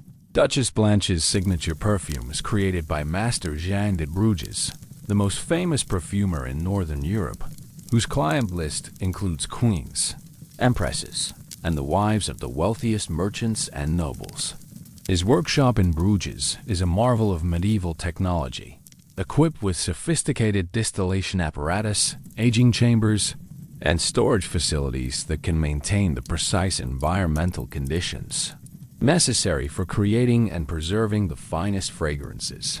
The creation of Duchess Blanche's perfume begins with the acquisition of raw materials from across the known world. The rose oil comes from Bulgaria, where skilled craftsmen have perfected techniques for extracting the essential oils from roses that are grown in specific soil conditions and harvested at precisely the right moment. The process of creating rose oil is incredibly labor-intensive. It takes thousands of rose petals to produce a single ounce of oil, and the extraction process must be completed within hours of harvest to preserve the delicate aromatic compounds. The ambergris in her perfume is even more exotic and expensive. This substance, which forms in the digestive systems of sperm whales, is one of the most prized ingredients in medieval perfumery. It has a complex scent that's simultaneously sweet, musky, and oceanic, and it has the unique property of making other fragrances last longer and smell more intense when applied to human skin. Ambergris can only be obtained when it washes up on beaches after being expelled by whales, making it incredibly rare and unpredictable in its availability. Professional ambergris hunters patrol coastlines, looking for the grayish lumps that might be worth more than their weight in gold. The quality of ambergris varies enormously depending on how long it's been in the ocean and what conditions it's been exposed to. requiring expert evaluation to determine its suitability for perfume making. The musk used in Duchess Blanche's perfume comes from musk deer that live in the mountains of Central Asia, and obtaining it requires a complex international trade network that spans thousands of miles. Musk is produced by glands in male musk deer, and harvesting it requires killing the animal and removing the glands, which are then dried and processed to extract the aromatic compounds. The scent of pure musk is intensely animal-like, almost overwhelming in its pungency, but when properly diluted and combined with other ingredients, it creates a warm, sensual base note that enhances the other fragrances while adding longevity and complexity to the overall scent profile. Medieval perfumers considered musk essential for any serious fragrance, and the quality and origin of the musk used in a perfume was a major factor in determining its price and prestige. But perhaps the most disturbing ingredient in medieval perfumes, from a modern perspective, is civet, a substance produced by the anal glands of civet cats. Like musk, civet has an intensely animal scent that can be overwhelming in its pure form, but when properly processed and diluted, it adds a rich, complex base note that was highly prized by medieval perfumers and their clients. The harvesting of civet was somewhat less destructive than musk collection, as the animals could be kept in captivity and the glands could be milked regularly without killing them. This led to the development of civet farms in various parts of Africa and Asia, where the animals were kept specifically for perfume production. However, the conditions in these facilities were often terrible, and the animals frequently died from stress, disease, and poor treatment. Master Jean's preparation of these animal-based ingredients is a complex process that requires considerable skill and experience. Raw musk and civet are far too intense to be used directly in perfumes. They must be aged, diluted, and processed using techniques that have been developed over centuries of experimentation. The aging process alone can take months or years, during which time the raw materials are stored in special containers under carefully controlled conditions that allow their scent profiles to develop and mature. The blending of these ingredients into Duchess Blanche's custom perfume is an art form that requires not only technical knowledge, but also a sophisticated understanding of how different scents interact with each other and with human body chemistry. Master Zhang spends hours testing different combinations and proportions, adjusting the formula based on how it smells at different stages of the day and how it reacts to Duchess Blanche's particular body chemistry. The final perfume is a complex composition that reveals different notes at different times as it interacts with body heat and natural oils. The initial application releases the lighter, more volatile rose notes, creating an immediate impression of feminine beauty and luxury. As these top notes fade, the middle notes, primarily floral essences and herbal extracts, become more prominent, providing a sustained aromatic experience that lasts for several hours. Finally, the base notes, the musk, ambergris, and civet emerge, creating a warm, sensual foundation that can be detected for days after the initial application. These animal-based ingredients don't just provide scent. They also interact with human pheromones in ways that were believed to enhance sexual attractiveness and create unconscious associations with fertility and desirability. But Duchess Blanche's perfume routine involves much more than just the application of expensive fragrances. Her entire body care regimen is designed around the creation and maintenance of complex scent profiles that change throughout the day and serve different social and practical functions. Her morning routine begins with scented baths that use waters that have been infused with various aromatic herbs and flowers. These bath additives aren't just for pleasure. They're believed to have specific medicinal properties that can affect health and mood while preparing the skin to better hold and display the perfumes that will be applied later. The bath waters are prepared by servants who specialize in aromatic preparations, using recipes that have been developed specifically for Duchess Blanche's individual needs and preferences. The herbs and flowers are selected based on seasonal availability, astrological considerations, and her current health status, creating customized preparations that are supposed to address her specific physical and emotional needs. After bathing, Duchess Blanche's skin is treated with various oils and unguents that serve multiple purposes. They moisturize and protect the skin. They provide additional aromatic elements, and they create a base layer that helps the final perfume adhere better and last longer. These skin treatments often contain expensive ingredients like ground pearls, gold dust, and rare plant extracts that add both aromatic and visual elements to her beauty routine.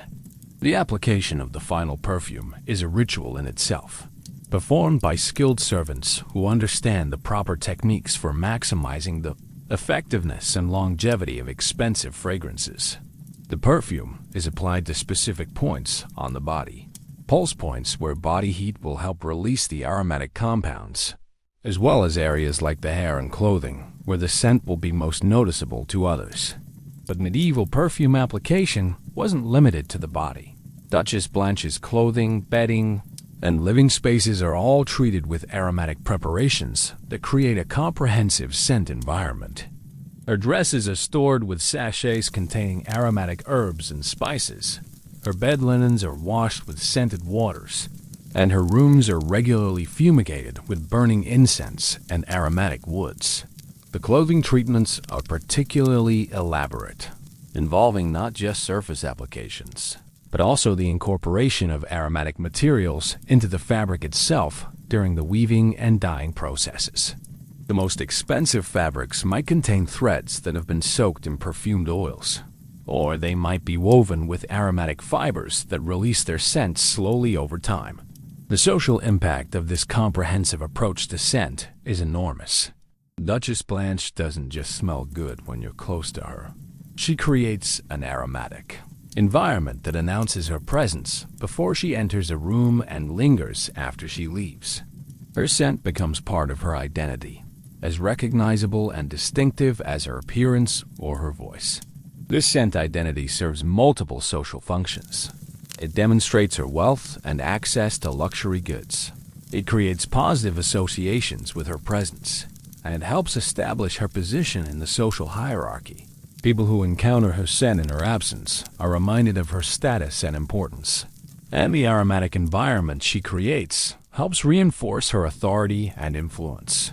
But the maintenance of such elaborate scent profiles requires enormous resources and constant attention. Duchess Blanche employs multiple servants, whose primary responsibility is managing her aromatic treatments, selecting and preparing ingredients, applying perfumes and other scented preparations, maintaining her scented clothing and bedding, and monitoring her overall scent profile to ensure it remains appropriate and effective. The cost of this aromatic lifestyle is staggering. Duchess Blanche's annual perfume budget is equivalent to the total income of several middle-class families. And this doesn't include the costs of the servants, equipment, and facilities necessary to support her scent regimen. But for a woman in her position, these expenses aren't optional luxuries. They're necessary investments in maintaining her social status and political influence. The irony is that many of the scents that medieval people found most attractive and prestigious would be considered unpleasant or even revolting by modern standards. The heavy animal musks, the intense floral concentrations, and the complex mixtures of organic and inorganic materials created aromatic experiences that were far more intense and challenging than anything we encounter today. The politics of appearance, beauty standards across medieval social classes.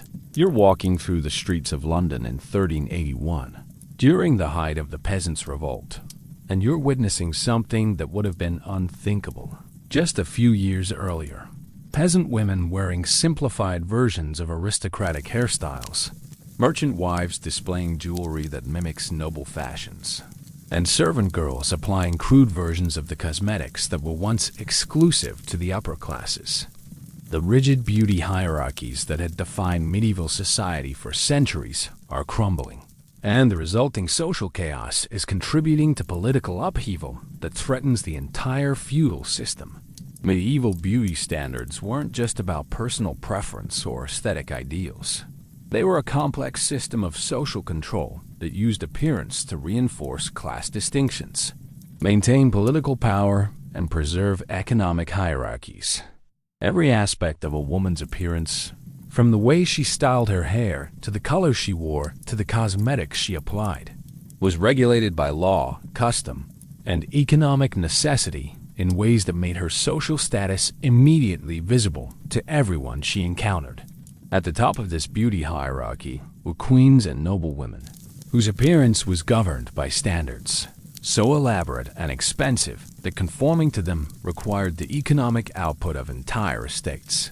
Queen Isabella of England, for example, employed more than 50 people whose primary job was maintaining her appearance.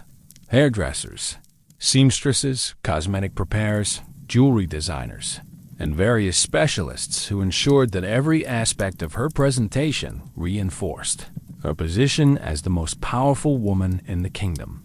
Queen Isabella's daily beauty routine was a form of political theater that demonstrated the crown's wealth and power while establishing beauty standards that other women would attempt to imitate but could never fully achieve. Her cosmetics contained ingredients that cost more than most people earned in their lifetimes.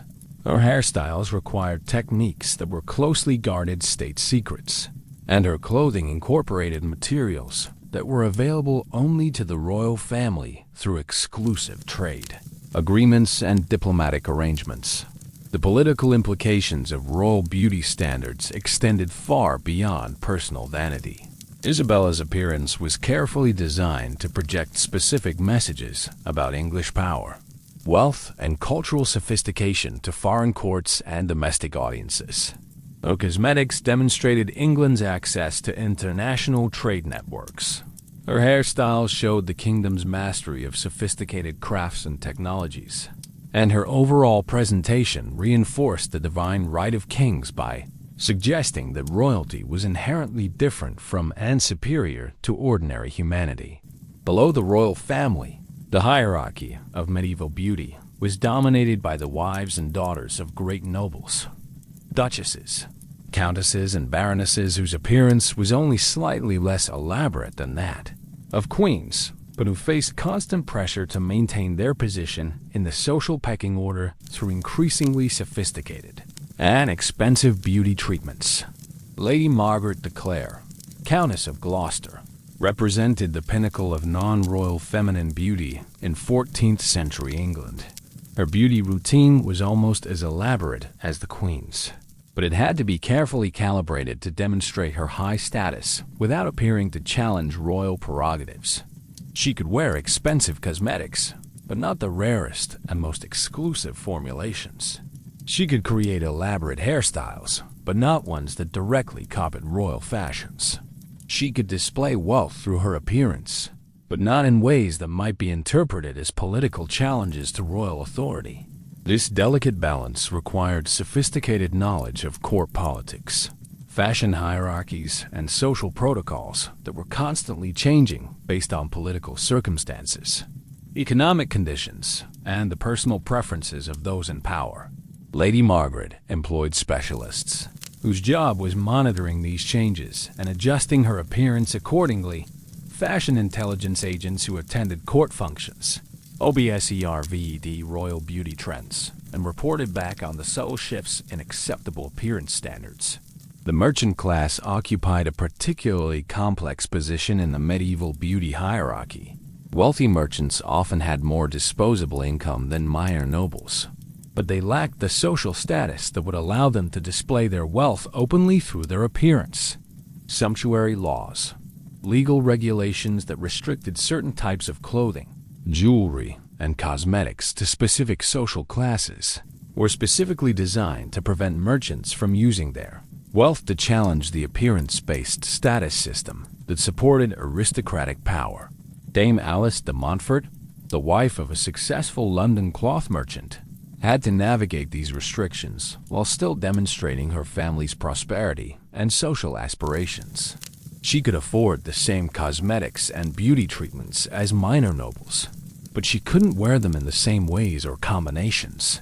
She had to find subtle methods of displaying wealth and sophistication that didn't violate sumptuary laws while still communicating her family's success to potential business partners and social contacts. This led to the development of a sophisticated system of beauty coding, where specific combinations of colors, styles, and accessories communicated precise information about social status, economic position, and political affiliations. Dame Alice might wear a simplified version of a noble hairstyle that demonstrated her awareness of court fashions while respecting legal restrictions. Or she might use cosmetics in ways that suggested wealth and sophistication without directly copying aristocratic practices. The enforcement of these beauty-based social distinctions was both legal and social. Sumptuary laws were enforced by royal officials who could fine or imprison people for wearing inappropriate clothing or cosmetics.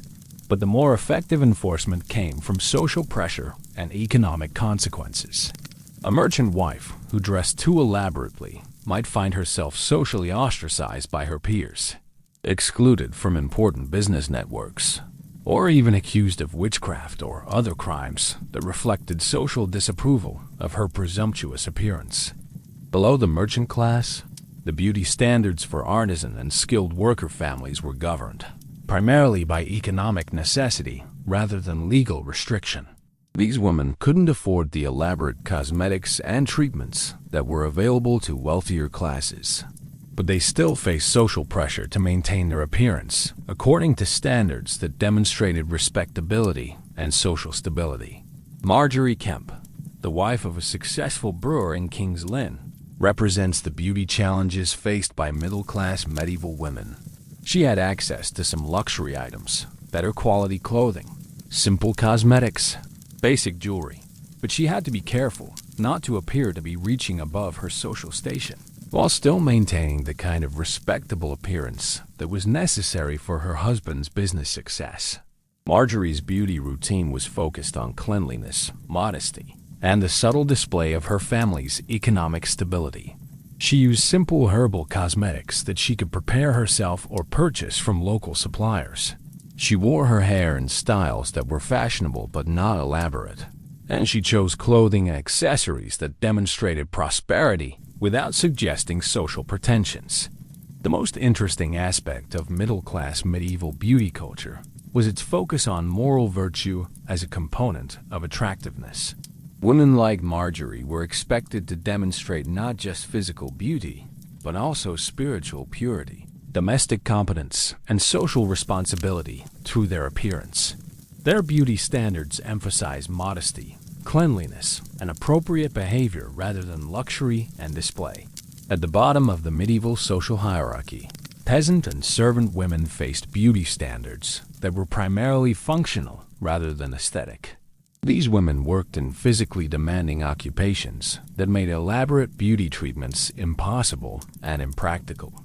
But they still faced social expectations about cleanliness, modesty, and appropriate appearance that could affect their economic opportunities and social relationships. Joan of Arc, before her rise to political prominence, was a typical peasant girl whose appearance was governed by the practical necessities of agricultural life. She couldn't afford cosmetics, elaborate hairstyles, or expensive clothing, but she was still expected to maintain the level of personal cleanliness and appropriate dress that demonstrated her moral character and social respectability. Peasant beauty standards were closely connected to fertility and physical capability, attributes that were economically valuable in agricultural communities, where women's work was essential for family survival. A peasant woman who appeared healthy, strong, and capable was considered more attractive than one who appeared delicate or ornamental, reflecting the practical realities of rural life. But even among the poorest classes, there were social pressures to maintain certain appearance standards, and women who could afford small luxuries, a ribbon for their hair, a simple necklace, slightly better quality clothing, used these items to signal their relative prosperity and social aspirations. The second-hand luxury market allowed some peasant women to acquire simplified versions of aristocratic fashion items. creating appearance opportunities that weren't available to previous generations. The breakdown of these rigid beauty hierarchies during the 14th century was driven by several factors. The economic disruption caused by the Black Death, the growth of merchant wealth that challenged aristocratic monopolies, and the development of new trade networks that made luxury goods more widely available. The sumptuary laws that had maintained beauty-based class distinctions became increasingly difficult to enforce, as more people gained access to the wealth necessary to purchase previously exclusive items. The social consequences of this breakdown were enormous. When appearance could no longer be used as a reliable indicator of social status, the entire system of medieval social organization was challenged. If a merchant's wife could look like a countess, if a peasant girl could wear jewelry that resembled noble accessories, then the visual cues that had maintained social order for centuries were no longer reliable. This appearance-based social disruption contributed to the political upheavals of the late medieval period, including peasant revolts, merchant challenges to aristocratic authority, and the gradual transformation of feudal society into more modern forms of social organization. The democratization of beauty, the spread of formerly exclusive appearance standards to broader segments of society, was both a symptom and a cause of larger social changes that would ultimately reshape European civilization. The irony is that while these changes made beauty treatments more widely available, they also made them less effective as markers of social distinction. The very success of the medieval beauty industry in creating desirable products and techniques ultimately undermined the exclusivity that had made those products socially valuable in the first place. Beauty became more democratic, but also less politically powerful, as appearance standards lost their ability to maintain rigid class distinctions. The legacy of medieval beauty, from deadly cosmetics to modern standards. You're standing in a 21st century cosmetics laboratory, surrounded by sophisticated testing equipment, computer-controlled manufacturing systems, and safety protocols that would astound medieval beauty practitioners. But you're also looking at products that contain many of the same basic ingredients and serve many of the same social functions as the deadly cosmetics that medieval women applied to their faces 7 centuries ago. The pursuit of pale skin continues in modern Asia. Animal-derived ingredients remain common in luxury cosmetics, and the social pressure to conform to artificial beauty standards is arguably more intense today than it was in medieval Europe. The transition from medieval to modern beauty practices wasn't a clean break or a sudden improvement. It was a gradual evolution that preserved many of the same underlying assumptions about beauty, status, and social hierarchy, while slowly developing safer and more effective methods for achieving desired appearance standards. The lead-based cosmetics that killed medieval women weren't abandoned because people realized they were dangerous. They were replaced by other chemical formulations that seemed safer at the time, but often turned out to have their own serious health consequences. The 16th and 17th centuries saw the gradual replacement of lead-based cosmetics with alternatives that seemed less immediately toxic, but were often equally dangerous in the long term. Mercury-based cosmetics remained popular well into the 18th century. Arsenic was commonly used in beauty products through the 19th century, and radium was actually added to cosmetics in the early 20th century because of its supposed rejuvenating properties. The famous Venetian ceruse, a white face paint made from lead carbonate, continued to be used by wealthy European women for centuries after its dangers were well documented. Queen Elizabeth I of England used lead-based cosmetics throughout her reign, and the characteristic appearance of her later portraits, the stark white face, the receding hairline, the obvious signs of premature aging, reflect the cumulative effects of decades of toxic cosmetic use. But Elizabeth's cosmetic choices weren't just about personal vanity. They were political statements that served the same functions as Isabella's medieval beauty treatments. Her artificially white face demonstrated England's wealth and sophistication. Her elaborate styling showed the kingdom's access to luxury goods and skilled craftsmen. And her overall appearance reinforced her authority as monarch by making her appear otherworldly and divinely appointed. The social functions of beauty treatments remained remarkably consistent, even as the specific practices evolved. Cosmetics continued to serve as markers of social status, demonstrations of wealth, and methods of non-verbal communication about class, morality, and availability. The ingredients and techniques changed, but the underlying belief that appearance was a form of social currency remained constant. The 18th century brought some significant innovations in cosmetic safety, driven primarily by advances in chemistry and medicine that allowed for better understanding of how different substances affected human health. The development of more sophisticated manufacturing techniques also made it possible to create cosmetics with more consistent quality and purity, reducing the risk of contamination and unintended toxic effects. But these improvements were driven more by commercial competition than by concern for user safety. Cosmetics manufacturers were competing for wealthy clients who could afford to be selective about their beauty products, and reputation for quality became an important marketing advantage. The gradual improvement in cosmetic safety was essentially a side effect of market forces, rather than a deliberate attempt to protect consumer health. The 19th century marked a major turning point in the democratization of beauty products, as industrial manufacturing techniques made it possible to produce cosmetics in large quantities at lower costs.